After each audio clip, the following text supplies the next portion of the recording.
Diffusion models are a major leap in generative modeling with impressive performance in cutting-edge systems such as Imagen and DALL-E. These models gained fame by beating GANs in generation quality, while avoiding the need for adversarial training, which can be difficult and unstable. However, they also adopted some limitations of their own. So in this video, we'll see how diffusion models work and explore what some of those limitations are. At its core, diffusion models operate on a very simple principle. If we keep adding noise to data, we'll end up with something that resembles pure noise. Now, what if we can actually reverse this process, starting off with pure noise and ending up with samples from some target distribution? This is the basic idea of diffusion models. This is the first video in a 9-part video series on diffusion models.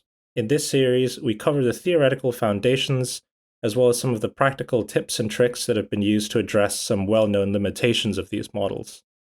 In this first video, we'll cover the original inspiration of diffusion models in stochastic physics and see how some smart design choices created the first widely adopted practical implementation in the DDPM, or denoising diffusion probabilistic model.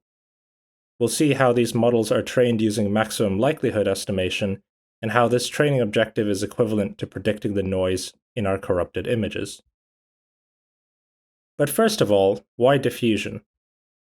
Generally speaking, diffusion is a process that increases entropy and destroys structure. So imagine that we have an arbitrarily shaped sugar crystal.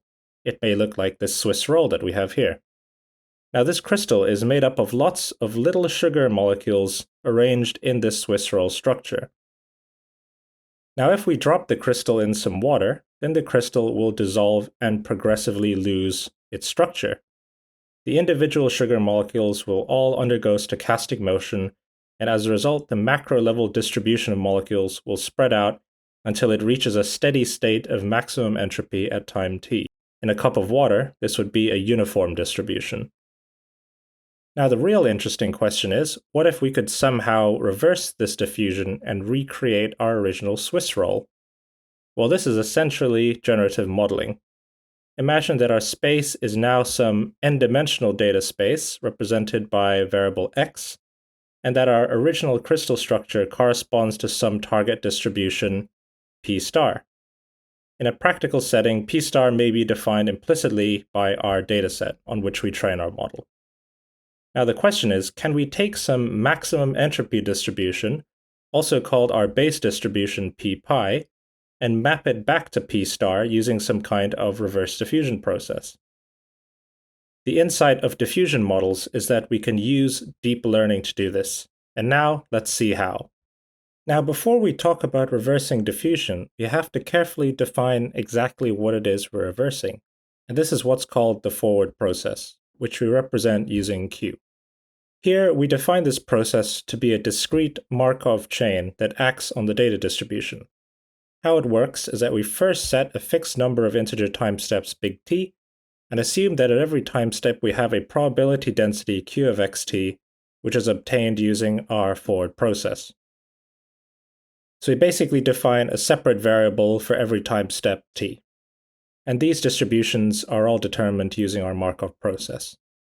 This means that to get the joint density of a path across time steps, we have to link all the Markov conditionals going back to t equals 0. And part of designing our forward process is choosing a form for these conditionals. And we'll sometimes refer to these as our forward transitions. Now, the final property of our forward process is that as t goes to big T, the density conditioned on x0 converges to our base distribution. The effect of this is that the marginal distribution at big T also approximates our base distribution. So in summary, our forward process is designed such that it transforms our original data distribution to our base distribution through a multi-step discrete time Markov process. The only thing we have to actually design now is our forward transition. But for that, we'll first have to choose what our base distribution actually is. Now, mapping the unknown data distribution to some known base distribution is actually a very common strategy in generative modeling. For example, we have the prior latent space distribution in variational autoencoders and the noise distribution in generative adversarial networks. In all these cases, the base distribution is typically chosen to be what we call a maximum entropy distribution. So what exactly are these? Put simply, a maximum entropy distribution is a probability distribution that maximizes entropy under certain constraints. So for example, if we have a continuous variable on the interval AB, then no distribution will achieve higher entropy than the uniform distribution. This is why if you keep stirring the sugar in your coffee, it'll eventually adopt a uniform distribution. Now, similarly, if you expand your support to all real numbers and fix the mean and variance instead, then no distribution will achieve higher entropy than the normal distribution. So the uniform and normal distributions are both examples of maximum entropy distributions. But why are they used in generative modeling? Well, the simplest reason is that you can think of maximum entropy distributions as blank canvases. They contain the minimal amounts of information, and therefore any information and structure that's imposed must come from the data itself. They're also useful for our diffusion context because entropy increasing processes, such as diffusion, tend to converge to these distributions in nature. And aside from all that, they're just easy to work with because they're very simple and analytic. So for our diffusion model, we choose a unit Gaussian as ppi. And to get us there, we choose this Gaussian as our forward transition, where we have some scalar variance beta t between 0 and 1.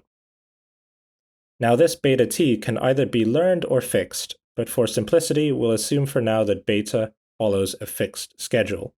We can also write this as a stochastic update rule and explicitly identify a drift term and a noise term. Now the noise term is pretty straightforward, but the drift term includes this interesting square root term. Where does it come from? Well, it turns out that it's required for our transition to be variance preserving. In other words, if we set our initial data variance to be 1, then the variance of xt will remain constant at 1 through all time steps. This is useful because it helps ensure that we converge to a unit Gaussian, which is our target. Now it's straightforward to show that our choice of transition does in fact preserve the variance. And I won't go through this here, but you can take a look at the proof.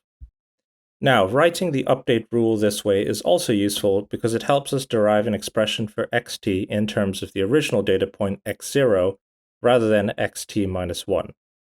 To see how, let's first demonstrate how to write x2 without x1, just in terms of x0. And in this working, I've just collapsed the epsilon terms because they're independent Gaussian variables. Now, it's actually possible to extend this approach and prove by induction that the general expression looks like this. Now, this expression is quite useful because it gives us a feel of how the forward process actually works. Since beta is always between 0 and 1, alpha bar is going to just keep getting smaller as t increases, and therefore our data component is going to keep shrinking. Meanwhile, our noise component continues to increase. Therefore, we can see the forward process as a gradual destruction of information from the original data until, in the limit of alpha bar going to 0, we just have pure noise in the form of a unit Gaussian. So, the endpoint of our forward process closely approximates the base distribution. This dynamic also applies to the marginal densities. As the x0 term vanishes, this integral converges to an expectation of unit Gaussians, which is itself a unit Gaussian. Therefore, as time goes by, our data distribution is gradually transformed to our base distribution, as required. Now, we've talked a lot about the forward process, but arguably all the magic happens in the reverse process. While the forward process destroys information, the reverse process recovers it, thereby inverting the Markov chain. This is where all the learning in the diffusion model takes place, so let's take a close look. Now, ideally, we'd be able to derive the reverse transition directly using Bayes' rule and the form of our forward transition. This way, we could refactorize our joint distribution, but this time based on p pi rather than p star. The trouble is that our marginal distributions are generally intractable to compute, because the data distribution p star has no closed form, and this integral is infeasible to estimate with high-dimensional x. Therefore, we can't directly compute the reverse transition using Bayes' rule. Instead, we can resort to deep learning, training a neural network to predict the reverse transition given any xt. We'll use p to represent these learned probabilities. Now, there are two challenges with our setup here. The first is that it is not trivial to actually represent a probability distribution with a neural network output. Distribution functions have two properties. First of all, they are non-negative. This condition is easy to impose. So for example, we can just add an activation function at the end of the neural network to make the output positively valued. The second condition is trickier, and it's that the function has to be normalized, in the sense that its integral over the entire data space has to equal 1. This can be difficult to ensure because if our neural network has no closed form, as is the general case, then it's intractable to compute the required normalization constant in the denominator. Now, every generative modeling approach has its own way of dealing with this problem, but for the specific case of diffusion models, we're in fact very fortunate because it turns out that when beta is small, our true reverse transition in fact approximates a Gaussian. So we can just assign a Gaussian form to our reverse conditional with our neural network outputting both the mean and a diagonal covariance. So this is basically equivalent to predicting the mean and variance per pixel with our neural network. This way, we automatically fulfill the conditions of probability densities. Now, this Gaussian approximation is a very important result, so I'll just spend a moment showing why it's true. We can start off by considering a version of the reverse transition that is also conditioned on x0. Note that our new transition is now non-Markovian because it now depends on x0 in addition to xt. Nevertheless, we can still recoup the Markovian transition from this by taking an expectation over x0. Now, to see what the non-Markovian version looks like, we can just use Bayes' rule. We already know the form for two of these terms, and the third looks like a non-Markovian version of the forward transition. However, we know what this transition looks like, and we know that it does not have any explicit dependence on x0. So we can in fact say that both versions are equal. Hence, we express our reverse conditional completely in terms of analytic Gaussians. Now, if you work through the mathematics, you'll find that this conditional is itself a Gaussian with the following mean and covariance. And we can see that the mean here is just a mix of x, t, and x0 terms with the following coefficients. Our task now is to figure out how ct, c0, and sigma t behave in the small beta regime. To do this, we can just employ this Taylor expansion and work the mathematics to arrive at the following big O expressions. These basically mean that as beta goes to 0, c0 shrinks at least as quickly as beta, and ct is equal to 1 plus a term that shrinks at least as quickly as beta. So for small beta, our non-Markovian reverse transition approximates a Gaussian with mean xt and variance beta. This makes sense intuitively. If beta is very small, then our forward transition mean is approximately equal to xt minus 1, which means we have drifted very little. What's really important to us here is that now the non-Markovian reverse transition has no dependence on x0. This means that when we take the expectation over x0, we just end up with something that's very close to a Gaussian. Another way of seeing this is that our Markovian reverse transition is a mixture of Gaussians that collapses to a single Gaussian in the limit of small beta. So basically, this derivation gives us a rationale for designing the reverse transition as a Gaussian. However, if we just took these parameters at face value, we would in fact have zero drift and just keep adding noise to x. Clearly, some drift is needed, so to retain flexibility, we compute mu and sigma using a trained neural network. Now, the motivation presented here is a bit heuristic. There is a more general and rigorous proof that the reverse of a Gaussian diffusion is itself a Gaussian diffusion, but that'll have to wait till video 3 on reverse time SDEs. So, now that we have our forward and reverse transitions, we can begin to derive a suitable loss function to train our neural network. The broad aim of generative modeling is to learn some distribution that's as close as possible to our true data distribution P star. One way of doing this is to define some model class P theta and then optimize the parameters theta such that the model distribution aligns as closely as possible with P star.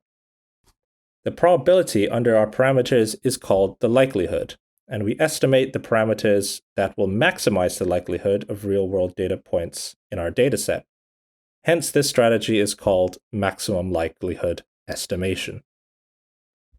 We can think of this pictorially. Every configuration of theta defines a probability landscape, and we want to find some theta where high probability regions coincide with regions where real data samples are common. Now, in practice, we can align our distributions by minimizing the Kullback-Leibler divergence from P star to P theta. And this is just defined as the expected difference of logs over P star. We can split this into two terms and find that the first term is fixed with respect to theta, and therefore our training objective need only include the second term, which is the expected log likelihood over our dataset. So now let's adapt this loss function to our diffusion models. The relevant density here is P of x0, which we can compute by marginalizing over all other time steps. Unfortunately, this integral is intractable because our reverse mean and covariance are complex functions of xt. To solve this, one clever thing we can do is re-express this as an expectation over q, our forward distributions. So you can see now that we have a product of ratios between the reverse and forward probabilities. Of course, the denominator is untrained, but the numerator has a simple interpretation. We want to maximize the reverse probability of xt minus 1 given xt if, during the forward process, xt is sampled from xt minus 1 with high probability. And we ensure this by taking the expectation over our forward trajectories q. Now, unfortunately, we cannot optimize this directly because if big T is large, then this product will tend to fluctuate extremely wildly, since we're multiplying hundreds or thousands of ratio terms across time steps. To address this, we can start off by taking the log of the expectation. This is a natural step anyway, since our loss function features the log likelihood. Now, the logarithm is a concave function, which means that we can apply Jensen's inequality. So the log of the expectation of something is never less than the expectation over the log. That means that we can establish this following inequality. From now on, we'll call this right-hand side expression k, and it's also known as the evidence lower bound, or the elbow. To see why, we can recall Bayes' theorem, which relates four distributions known as the prior, the posterior, the likelihood, and the evidence. Now, if we treat our forward transitions as the posterior, and our reverse transitions as our likelihood, then P of x0 has a natural interpretation as the evidence. So k is called the evidence lower bound because it sets a lower bound on log P of x0. Now, this lower bound is a kind of variational bound, and this is because our strategy here is a case of what's called variational inference. It's not super important to understand it for this video, but the intuition is that we create some latent variables alongside our data variables, define learnable mappings between them, and then optimize the parameters to maximize the evidence lower bound. And of course, here our latent variables are just x1 to big T, and in the case of fixed forward variances, we only optimize the latent to data mapping. So back to our derivation. And we're going to sit with our lower bound for the moment because it's going to be very useful. So the great thing about the log is that it can essentially turn products into sums. And we can already see why this expression is far more stable than the product. Not only do we have log ratios now, but the terms all add up instead of multiplying. For this reason, we're actually going to replace our loss function with a new loss function that directly maximizes k instead of the log evidence. Now let's continue distilling this into a more convenient form. The next thing we're going to do is actually split off that t equals 1 term, and now we're just going to focus on this summation term for a bit. First, we can condition that forward transition on x0, and this is valid because the conditioning makes no difference to the probability, as we discussed before. Now we can factorize the forward transition, so we actually end up with a reverse transition in the denominator. Now we take out those q terms as a summation, and we realize that most of the summation terms will cancel out except for these, which we can repackage back into a quotient. Now we can sub this back into our expression and cancel out these two. And since our loss contains the negative of k, we find an expression for this here. Now there are a few more things we can do with this. First of all, we can split the expectations here. And now we can use this identity to further decompose the middle terms. Now the neat thing is that we can actually express most of these terms as KL divergences. Since P and Q are both Gaussians, these divergences are easy to compute. And for our specific case, they reduce to this. And of course, we can use the mu tilde and sigma tilde that we derived before. We also have a closed form for our log probability, and this means that all the terms in K are very easy to evaluate. Now, putting everything together, we've realized that we can actually break down our loss into several distinct terms. The first is a reconstruction term, which maximizes the log probability of real-world data points. Secondly, we have some denoising matching terms, and these just align our reverse transitions with the ground truth reverse transition conditioned on x0. And finally, we have a prior matching term that aligns our forward process endpoint with our chosen base distribution. Now, this last term actually only matters if we're learning our forward process variances beta t. In our case, we're keeping beta fixed, which is why this term does not actually include any trainable parameters, and we can safely ignore it.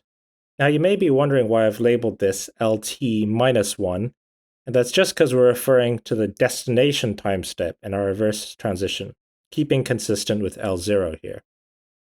So now we have a completely workable design for our diffusion model with a well-defined forward process, reverse process, and training loss. Both the forward and reverse transitions are Gaussian, and our loss is designed to maximize the likelihood of real data points under our model. Now, up till this point, I've been following the recipe specified in the original diffusion model paper from 2015. What this paper did was introduce the idea that you could use diffusion for generative modeling, an idea that was creative and conceptually elegant. However, the massive adoption of diffusion models in practice would not occur till a few years later, when a subsequent paper first showed that you could actually achieve state-of-the-art generation quality on a par with GANs. We're now going to see how they achieve this by creating the hugely popular DDPM framework. On a practical level, what the DDPM did was impose a few design choices, whose combined effect is to massively simplify the training loss into a regression loss, as we'll see. The first is to fix the forward variances so they are untrained. This is just the assumption we've been working with so far anyway. The second is to fix the reverse variances as untrained scalars.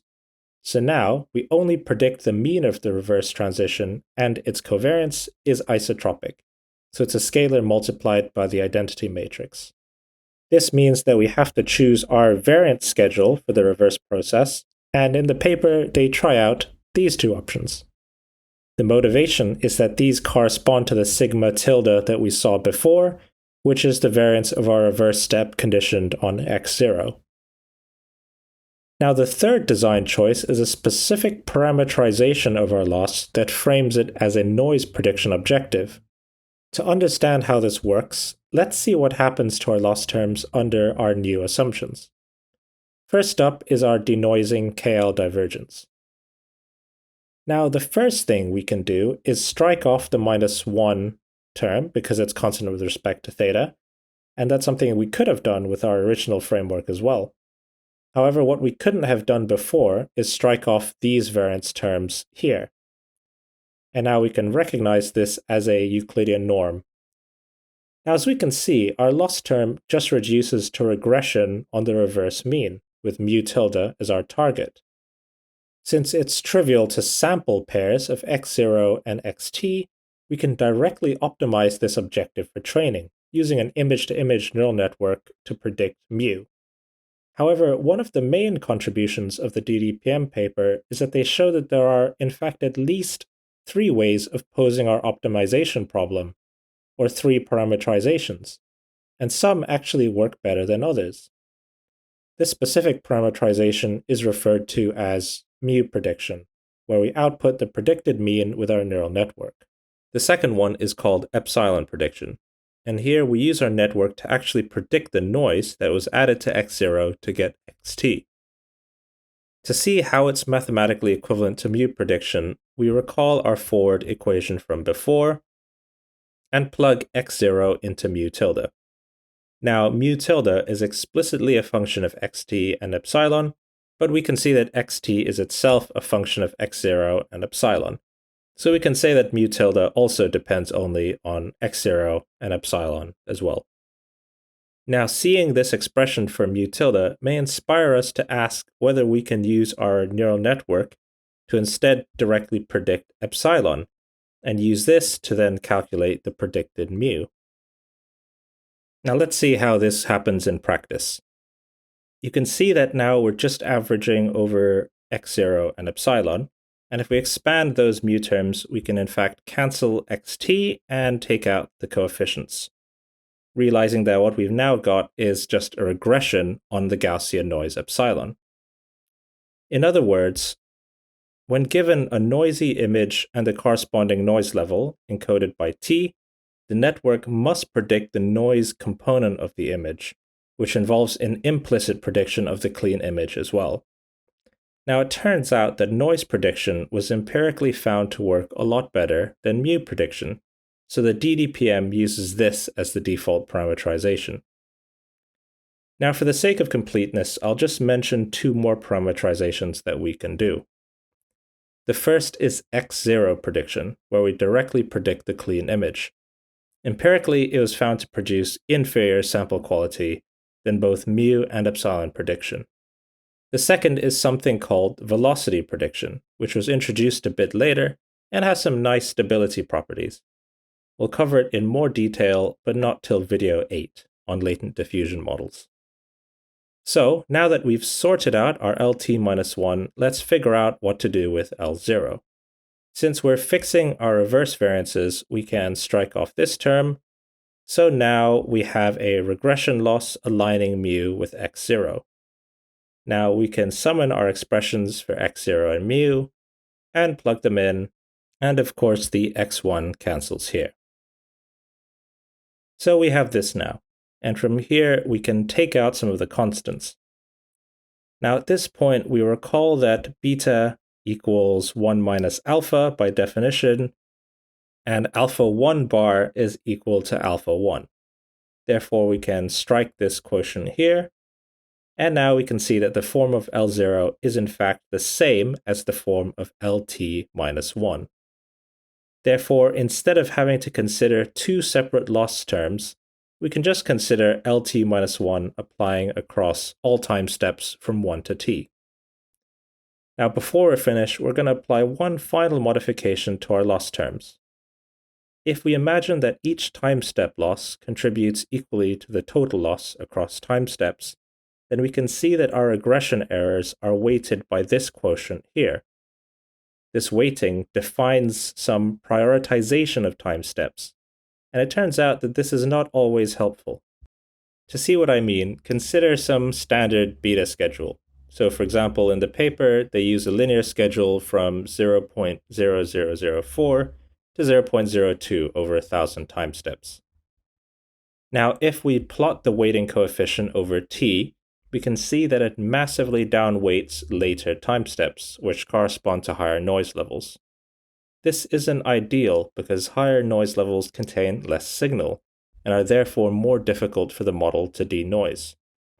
Since these time steps are likely to be more challenging for the model, we should not be downweighting the relevant loss terms.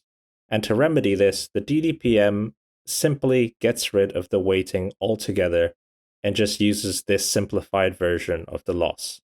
So for our final DDPM loss, we just have an expectation of our loss terms over x0, epsilon, and t, where the time step is sampled from a discrete uniform distribution.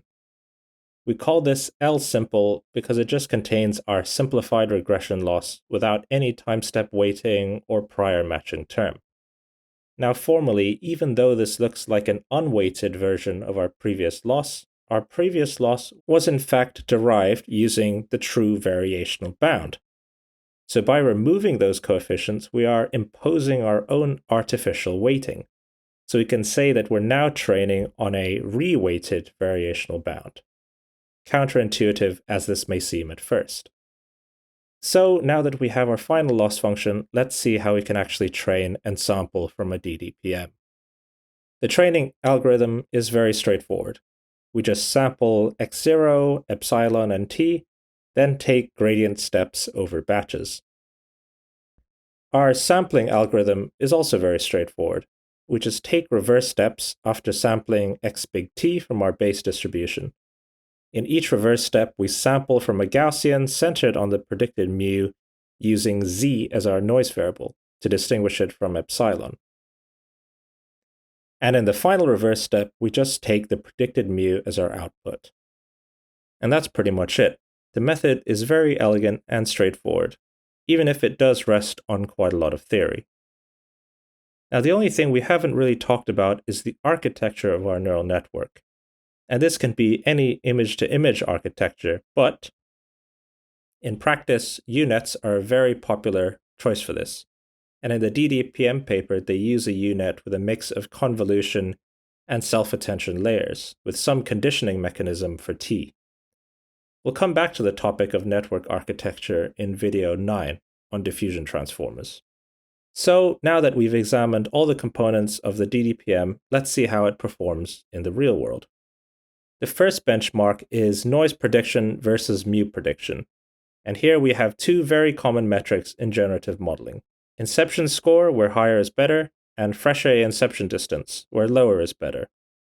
So we can immediately see that the clear winner on both counts is noise prediction, trained using our simplified loss. Our second benchmark compares the DDPM with the rest of the generative modeling ecosystem in the year 2020. Now, this third column here is the negative log likelihood. Since we're trying to maximize the likelihood of the data, we are trying to minimize this metric. And you can see that for some of them, we only have inequalities because we can only compute the evidence lower bound, which means we only have an upper bound for the negative log likelihood. So overall, the DDPM does pretty well. It scores best on FID and second best on inception score, not far from style GAN 2.